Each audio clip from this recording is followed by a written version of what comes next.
An absolute monster. Hurricane Dorian is gaining strength as it heads closer to Florida's east coast. What President Donald Trump is saying. Born overseas. The acting director of Citizenship and Immigration Services explains a policy update that caused confusion. Not slowing down. An update on the unrest in Hong Kong, including what happened to one of the Christian leaders in the protests.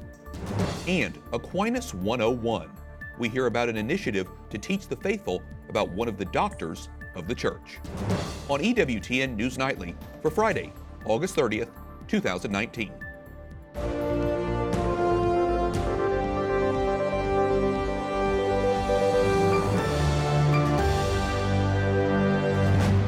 Good evening from Washington, D.C., and thank you for joining us for news from a Catholic perspective. I'm Wyatt Goolsby. Florida residents brace for Hurricane Dorian. It could be the most powerful storm to hit the state's east coast in nearly 30 years. The National Hurricane Center says Dorian is expected to strengthen into a potentially catastrophic Category 4 storm. President Donald Trump is warning Americans before the hurricane makes landfall. White House correspondent Mark Irons reports. Mark? Wyatt, forecasters now predict Dorian may slam into Florida's coast on Tuesday. President Trump has been briefed on this storm. He even canceled a trip to Poland to stay here and monitor it. The president says Dorian is looking like an absolute monster. And all indications are it's going to hit very hard, and it's going to be very big. We have the best people in the world ready, and they're going to help you. We're shipping food, we're shipping water, but it may be that you're going to evacuate. We're going to see what happens. At this point, no immediate evacuations have been ordered along Florida's 500-mile coastline. People are rushing to stock up on food, water, gas, and emergency supplies. Preparations underway for possible 140-mile-per-hour winds, heavy rain, and flooding. Both Florida and Georgia have declared states of emergency. And the National Hurricane Center's current projected path for this storm has it hitting around Palm Beach County. That's where President Trump's Mar-a-Lago resort is located. Now, today we spoke to the Diocese of Orlando, who is partnering with groups to bring aid after this storm hits, and I'm told they have 60 semi-trucks on standby packed with emergency supplies to go into those affected areas. White House correspondent Mark Irons. Thanks, Mark. President Trump's personal assistant has left her job. Madeleine Westerhout had worked with the president since the start of his term. Her office was directly in front of the Oval Office. Her resignation comes after she reportedly shared details of the president's family during a recent off-the-record dinner with journalists. The unrest in Hong Kong shows no signs of slowing down. Earlier today, two pro-democracy activists, including Joshua Wong, a Christian, posted bail after being arrested. But we still keep on our fight. We shall not surrender. Wong and Agnes Chow are set to appear in court in early November. More pro-democracy protests planned for tomorrow were canceled after demonstrators failed to get permission from police. It's unclear if the protest will take place anyway. Tonight, we take a closer look at blasphemy laws around the world and their impact on religious liberty and human rights. According to a 2017 report by the U.S. Commission on International Religious Freedom, 71 countries have some form of blasphemy laws still on the books, many of which target religious minorities. Joining me now with her analysis is Lela Gilbert, adjunct fellow at the Hudson Institute's Center for Religious Freedom. Lela, welcome back. Tell us about what a blasphemy law is exactly. Define that for us. It means that someone has spoken against a religious faith, religious beliefs, sacred objects even, sacred ideas, and it depends on the country and how strictly it's enforced, but it's generally the defamation of religious beliefs. And so who's impacted by this? Well, it depends on which country, but people that dare to either question other religions or foolishly make insults, or, in some countries it's a matter of being picked up for something completely different, and that accusation comes in. Like in Pakistan, that's happened many times, where somebody loses a card game or puts a fence up, and the next thing you know, someone's accused them of blasphemy. Of course, so many countries around the world promote religious freedom. Why are some of these punishments for violations still on the books in so many countries? Many of them have been taken away, but what seems to be happening in the West is that the concern about hate speech has become a sort of form of blasphemy. In other words, people are having to be very careful what they say about issues of faith, and particularly it's having to do with Islam. Yeah, so a lot of the formal Islamic states, Yes. essentially. And we've covered the story of Asha Bibi, the Catholic woman who spent 8 years on death row in Pakistan for blasphemy before she was freed last year. Has there been any progress made overall in Pakistan when it comes to these issues? I think 40 people are imprisoned either on death row or life imprisonment in Pakistan. If anything, it's worse. Really? And one of the things that rarely gets reported in this context is the fact that mobs a lot of times enforce this law. In other words, the courts may hold somebody like they did with Asha Bibi for years. If she went out the door, she would have been dead. And you know, she had to be hidden away for months and months after she was declared innocent. So mobs are part of the problem in some of the countries that are the most harsh. I think there's 6 or 7 countries that are still have a death sentence for blasphemy, and those are also dangerous because of mobs. Okay, so you mentioned some hardline Islamic states. What are other countries, aside from that, what countries are countries of concern on this issue? Well, according to the USERF report, 71 countries have these laws. I think it depends on whether they have political use for it. For one thing, I think it's used. It's a law that can be used. And some countries are more sensitive, like Turkey and Indonesia put the mayor of Jakarta in jail for 2 years or something for saying the wrong thing. Wow. So, you know, it's unpredictable, and that's why it's so dangerous. But we have to be careful in the West. I mean, thank God America has a First Amendment, which helps us a lot, because some other countries that are as free as we're supposed to be are becoming more and more careful and more sensitized. So important that our country and countries around the world continue to stand up for this issue of religious freedom. You're right. Lela Gilbert, Adjunct Fellow at the Hudson Institute, thanks so much for coming in and talking with us today. Thank you so much. Pope Francis says he's looking forward to meeting the Catholic community in Mozambique. O meu coração alcança e abraça a todos vós. Speaking Portuguese in a video message released today, the Holy Father says his heart reaches out to embrace the people there. He's praying for the reconciliation process underway in the country. Mozambique suffered a civil war that ended in 1992. Pope Francis departs on Wednesday for Mozambique, Madagascar, and Mauritius. Hannah Brockhouse, senior Rome correspondent for Catholic News Agency, joins us now. Hannah, expectations are high regarding the Holy Father's 6-day visit to Africa. What's on the agenda?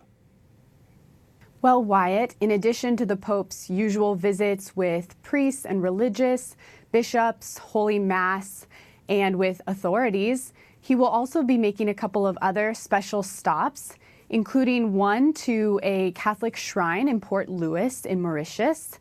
He will also visit a housing property for the poor in Madagascar, and he's going to stop at the tomb of Blessed Victoire in Madagascar. She was a woman who lived in the 1800s. Very interesting. Sounds like a full agenda there. While in Mozambique, Pope Francis will visit a center organized by the Sant'Egidio community. That's a Catholic group focused on prayer, peace, and helping the poor. What's the connection between the group and the African country? Well, Sant'Egidio and Mozambique have a long-standing relationship of helping with the peace negotiations in that country. And since the end of the civil war there in 1992, Sant'Egidio has continued to help with humanitarian efforts. One of these is several centers for people suffering from HIV in the country. Sant'Egidio estimates that 23% of adults in Mozambique have HIV. So Pope Francis, during his visit, will be stopping at one of 13 centers in Mozambique, and it's called the Dream Center in Maputo. Well, it sounds like it's such a worthwhile cause. I'm sure it's so appreciative of them that the Pope will be stopping by. On a more lighthearted note, our sister news partner, Aussie Africa, reports the Pope Mobile that will be used was unveiled today. What can you tell us about that? Yes, Pope Francis is going to use in Mozambique the same Pope Mobile that he used in Kenya in 2015. And they shipped that Pope Mobile from Kenya by boat to Mozambique, where they repainted it, refurbished the seats so that it's all ready for this next week's trip. And the Apostolic Nuncio to Kenya told us that there are a few requirements for the Pope Mobile during this trip, and one of them is that it be tall enough for the people to see the Pope as he goes through the streets of Maputo. And others are obviously the safety and security of it, that it be fast for any case of emergency as well. Very interesting. Well, obviously, we're all looking forward to seeing Pope Francis there, and obviously we'll continue to follow it here with EWTN. Hannah Brockhouse, Senior Rome Correspondent for Catholic News Agency. Thanks, Hannah. Thanks, Wyatt.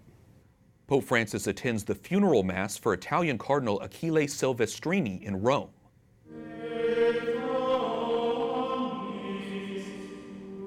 The cardinal was the prefect emeritus of the Congregation for the Oriental Churches. He worked with several countries, including in Southeast Asia. He was created a cardinal in 1988. He died yesterday at the age of 95. There are now 215 living cardinals around the world. Coming up, confusion over new government rules on obtaining citizenship for some children of U.S. service members and government employees. We'll be joined in studio by Acting Director of the U.S. Citizenship and Immigration Services Office, Ken Cuccinelli. Plus, EWTN News Nightly questions Virginia Governor Ralph Northam after his controversial appointment, who later resigned.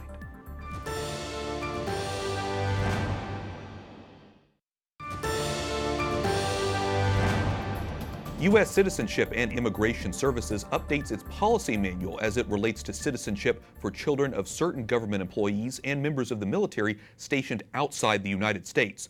Those changes, which go into effect October 29th, have been met with criticism and confusion. Joining me now to explain how the new policy will work is Ken Cuccinelli, Acting Director of the U.S. Citizenship and Immigration Services. Ken, welcome back to the program. A lot of folks were initially confused about what the new rules mean and said, so clarify for us. Tell us what they said and who's impacted by this. Well, first of all, let's start with impact, because it's around the planet. It's between 20 and 25 people a year, maybe as high as 30. That's it. This doesn't affect the children of U.S. citizens born anywhere in the world. The law today, well, the process today is the same as it will be after October 29th when this goes into effect.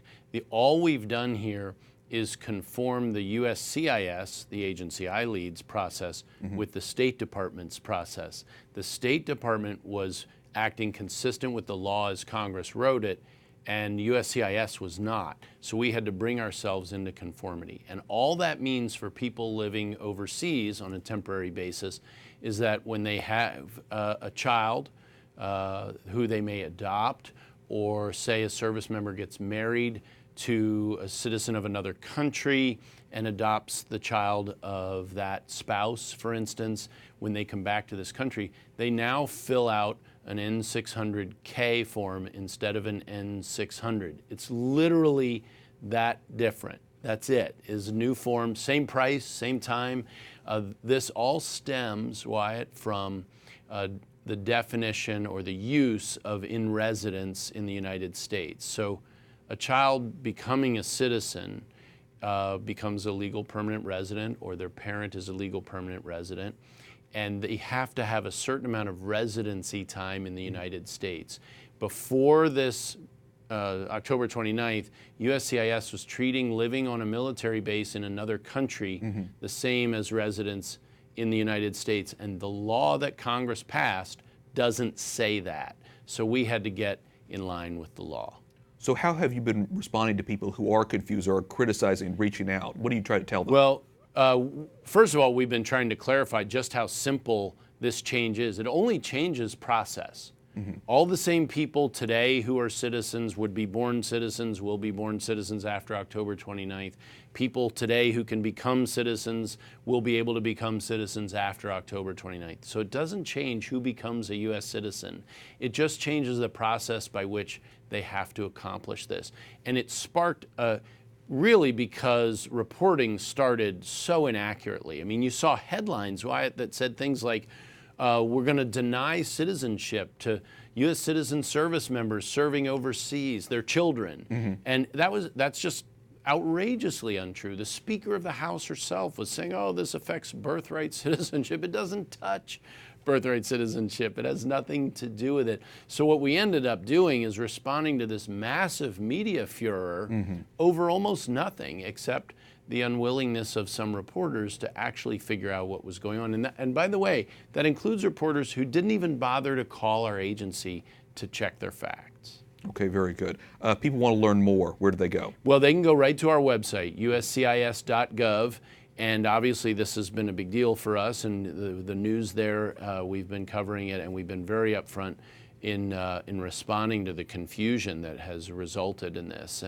And we want to keep doing that. So I'd urge people to go to uscis.gov, look for more information there, and realize that this only applies to some children who aren't born U.S. citizens outside the United States, and how they become citizens. It doesn't stop anyone from becoming a citizen. Okay, we made reference to those headlines before. Obviously, we were watching them as well. So we appreciate you coming in to clarify and explain all this. I appreciate you giving me the chance. Sure. Ken Cuccinelli, Acting Director, U.S. Citizenship and Immigration Services. Thanks so much. Good to be with you.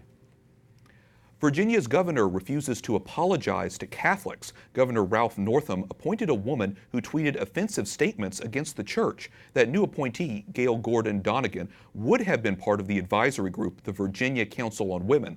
The Democratic activist from Alexandria resigned, apologized, but shot back. Correspondent Jason Calvi joins us from Arlington, Virginia. Jason? Wyatt, Gail Gordon Donegan has mocked Catholics. In one tweet, she says she saw a bumper sticker that says you cannot be Catholic and pro-choice, but then she added you can be a pedophile. So the two bishops here in Virginia, including right here in Arlington, urged the governor to take back that appointment. She did end up resigning, so we questioned the governor. You know, I just wanted to reiterate that I don't condone that kind of language, and if she had chosen to stay on the commission, I would have encouraged her to refrain from any type of language that would be offensive to other folk. Do you believe her appointment was a misstep? I don't have any other comment on that. Governor, do you have a message, though, for Catholics in Virginia who are offended by your appointment of this woman? I appreciate you being here today, but I have commented on that, and we're here to talk about other things, so thank you. Are there any other questions about what we're here today for? Governor Northam himself has resisted calls to resign. They came after one of his yearbook photos showed a person in a KKK robe next to someone in blackface. Also, Northam's radio interview earlier this year where he described a mom deciding what to do with a baby already born. Gail Gordon Donegan admits that some of what she calls jokes crossed a line, but she says the backlash is another example of online bullying. Here in Arlington, the Bishop Michael Burbidge says her resignation is a welcome development. Wyatt? Capitol Hill correspondent Jason Calvi reporting from Arlington, Virginia. Thanks, Jason. An update tonight on the supposed Marian apparitions in a Texas church. The tears that appeared on a statue of the Blessed Virgin Mary were faked by a woman pretending to be a visionary. It's an exclusive story from our partners at Church Pop. Security footage shows the woman planting rose petals in front of the statue. She then tried to convince people the Blessed Virgin had miraculously sent them. Some people even took pictures with their cell phones. Bishop Michael Olson of the Diocese of Fort Worth recently declared the apparitions were false. He was helped by a parishioner who noted the alleged tears on a statue of Mary had been applied by paint. To read more about the story, visit churchpop.com. Up next tonight on EWTN News Nightly, President Donald Trump announces a U.S. Space Command. We'll tell you all about it. Plus, a free video course on the wisdom of St. Thomas Aquinas.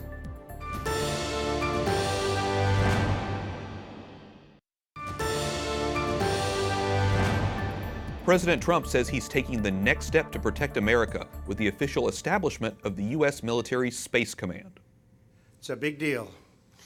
As the newest combatant command, SpaceCom will defend America's vital interests in space, the next warfighting domain. Space Command becomes the 11th combatant command, joining the ranks of U.S. Central Command and U.S. Special Operations Command. The SpaceCom will initially be made up of about 300 personnel. Its final location has not yet been determined. The president said Space Command will soon be followed by the creation of the U.S. Space Force. And while we're on the subject of space, NASA reached a major milestone on its James Webb Space Telescope. The project team announced this week the spacecraft and telescope were joined together for the first time. Once it reaches space, it will be NASA's most powerful and complex space telescope. On Twitter, NASA's administrator congratulated the James Webb team. The telescope is scheduled to launch in 2021. Finally tonight, a group associated with the Dominican House of Studies in Washington, D.C. starts a new video course on St. Thomas Aquinas. It's for the faithful, and it's free. Aquinas' thought sheds light on some of the most important questions. You will even find that he has become your friend.